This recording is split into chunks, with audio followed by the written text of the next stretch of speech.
welcomes you all. Today my topic is about how to design guide RNA for a CRISPR-Cas9 genome editing tool. Before going to that, we need to know some basics of the CRISPR. What is actually a CRISPR? What is expansion? CRISPR is a clustered, regularly interspaced short palindromic repeats. Nowadays, it is a widely used tool for genome editing. Researchers discovered this CRISPR mechanism from the adaptive immune system of bacteria. We know when the bacteriophage infects a bacteria, the viral DNA is inserted into the bacterial cell. That viral DNA modifies the protein machinery of the bacterial cell and synthesizes its own viral protein and replicates inside the bacteria, which results in the lysis of the bacterial cell.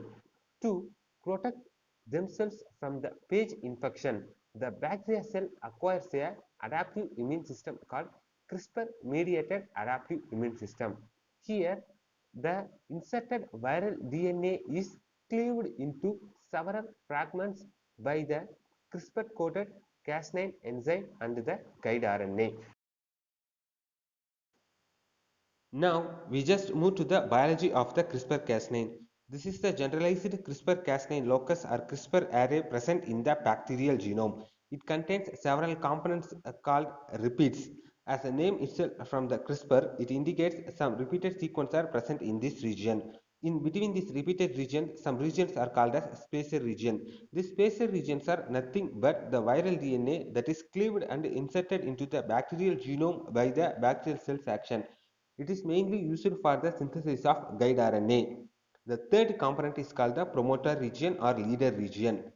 This region is responsible for binding of RNA polymerase and that RNA polymerase initiates the transcription.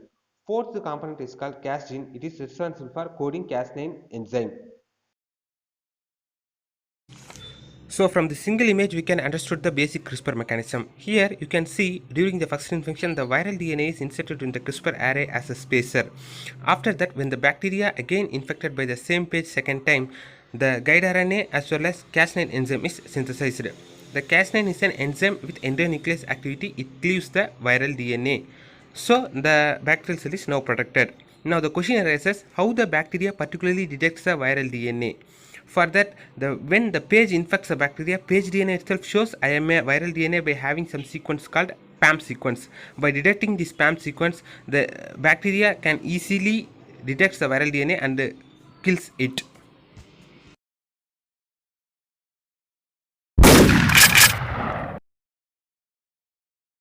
So, by clearly understanding the function of guide RNA in a CRISPR-Cas9 system, the scientists have an idea to convert the CRISPR-mediated immune system into genome editing tool. How means they simply design the guide RNA based on our desirable sequence so that it can edit the target gene on a desirable manner. So this is how the genome editing tool was developed. So we just move to the main part of our video. Here I demonstrate designing guide RNA for a particular gene DEP1, that is dense and erect panicle 1. Basic details: it is present at the chromosome number 9, and here I also give the locus ID of this gene. The gain of mutation of this gene result in the erect panicles and high nitrogenous efficiency, which results in increasing the yield. So this is the exact procedure what we have to do.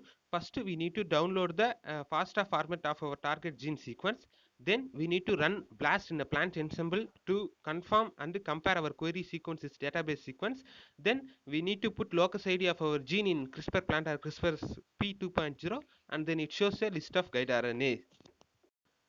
This is the criteria for selecting guide RNA. The GC content should be 40 to 60% and the length should be 70 to 24 base pairs. We need to consider on target score as well as off target score. The guide RNA should be always selected from the first exonic region of the target gene.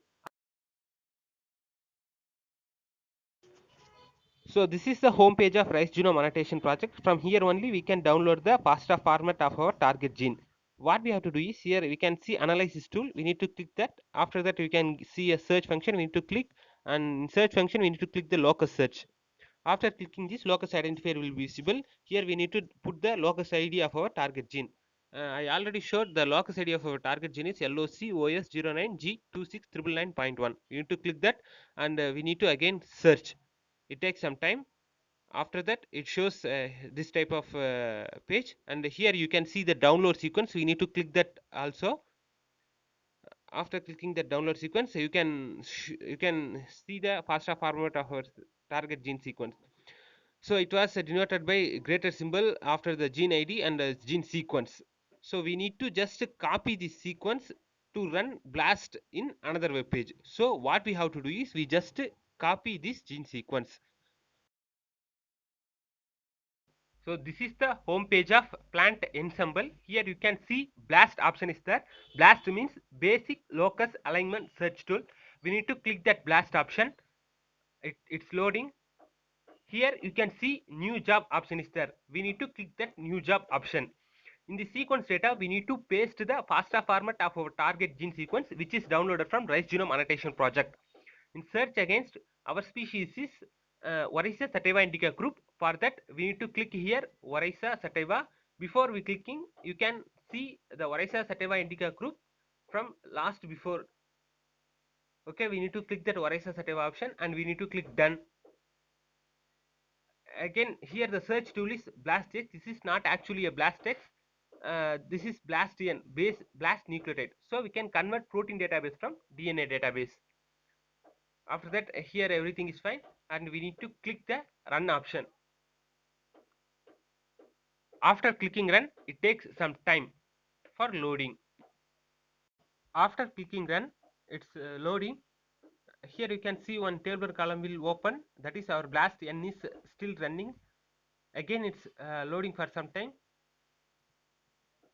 Now you can see the result. It is the job is finished, and you can see the view result option. We need to click that.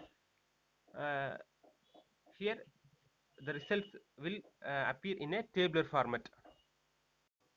So this is the result of the BLAST, which is appearing in a tabular column format. Here you can see genomic location, overlapping genes, orientation, length, score, e-value, and percent identification. So if the percent identification is 100, means that is our query sequence is almost present in the database sequence. Score, another point we need to consider here is score. Based on the match and the mismatch and the indels of the nucleotide sequence, they allot score. If the score is high and the percent identification is 100%, means our query sequence is almost present in the database sequence, so that we can confirm this gene sequence is present in that particular genome. So this is how the BLAST is used. This is CRISPR plant web page. This is the main tool. Here only we design our guide RNA. In this CRISPR plant, this is the home page. They explain some basics of CRISPR, what is CRISPR-Cas9, like that. In this home page, you can see the search tool is there. We need to click that search tool. Here two boxes are open. We know locus ID, so we choose second box. Select species fence. We select Orisa sativa, and the locus ID is, we need to put our locus ID of the target gene DEP1. I already mentioned the locus ID of the target gene. So the locus ID is LOCOS 09G26999.1. After clicking this search by gene ID, we need to click the search by gene ID. After searching, it shows the result in a tabular column. So in this tabular column, you can see the sequence ID and the spacer sequence and the PAM sequence, that is protospacer adjacent motif, and the strand and the location. So what are the points we need to consider here is PAM, protospacer adjacent motif. So PAM sequence is specific, almost specific for specific Cas9 enzyme. If you are using Streptococcus pyogenes Cas9, means the PAM sequence will be NGG. And the next is strand. It should be from antisense strand, and the location is from first exonic region. It should be not from the intronic region. So based on this criteria, we need to select our guide RNA. This is the CRISPR Peak 2.0, just the upgraded version of CRISPR plant previously we seen. Here you can see the design option. We need to click the design option. This is actually the home page of CRISPR Peak 2.0. Okay, after clicking the design option, you can see the sequence box is open. Here we need to paste the sequence, that is actually the FASTA format of our target gene sequence. We need to paste here, and we need to click the option submit. After submitting, it shows a list of guide RNAs with some additional informations than CRISPR plant. Example, it contains sequence ID and guide RNA ID and the score, and also the sequences with PAM, that is protospacer adjacent motif, and also they provide whether the strand is sense strand or anti-sense strand, and they also provide the percentage of GC content. Even the percentage of GC content also plays an important role in designing the guide RNA. So from this CRISPR P 2.0, you can select your desirable guide RNA based on the PAM sequence and the GC content and the exonic region.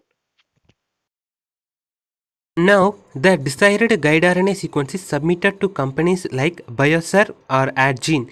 They deliver our guide RNA with desirable gene sequence very shortly to the lab. With this, I finish my video. Thank you.